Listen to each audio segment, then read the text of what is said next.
Hello, everybody. My name is Pasi Örn, and a little bit something about me.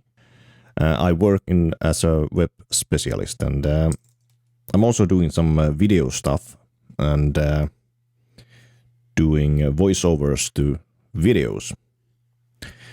And for spare time or my own time, I produce and host one of the well-known indie podcasts here in Finland called Puhujain Kulma, which is translated in English Speaker's Corner. And there have been some questions about how to make podcasts. So I made this little presentation about podcasting.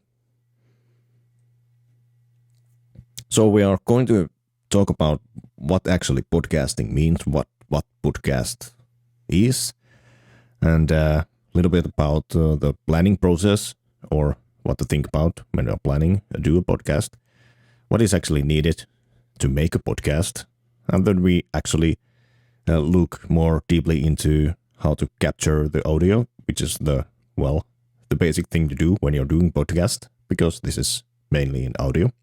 We are now talking about audio podcast, not video podcast.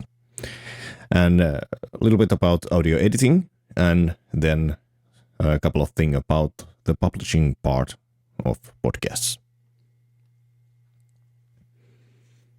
So, what is actually a podcast?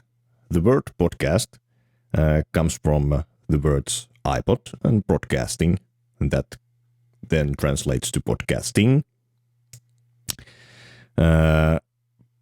The idea behind podcasts starts mainly from the year 2000, when the multimedia was actually implemented in the RSS format. So you could actually implement multimedia files in the RSS format. The word podcasting was first presented in a Guardian newspaper in 2004. And the other word for podcasting is like a netcast. If you don't like Apple that much, then you can use this neutral term like netcast. But they are all the same, podcast and netcast. So basically the podcast is audio. Nowadays we have video podcasts as well, but let's talk about audio podcasts. So the usually they are MP3 or AAC files, and if I would choose, I would choose the MP3 files doing the podcast. And when somebody asks me, or asked years back, what actually podcast is, I would say, well, it's basically a blog article that you can actually use RSS feed to actually see those blog posts. So podcast is basically an audio version of the blog. But nowadays I would say more like it's like a Netflix for radio shows, and everybody can make these radio shows nowadays with a computer. So you can listen to them whenever you like, and just listen to one podcast and follow that. So if you want to follow a podcast, so then we need the RSS feed.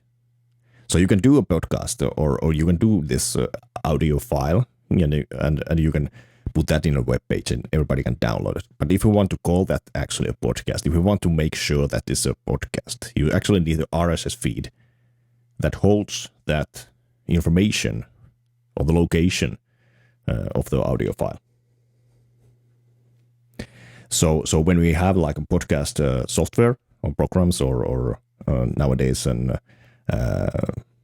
phones that can actually had apps that downloads those podcasts, they are actually following that RSS feed, and every time the RSS feed is saying that there's a new episode, it automatically downloads the episode to the phone or other devices.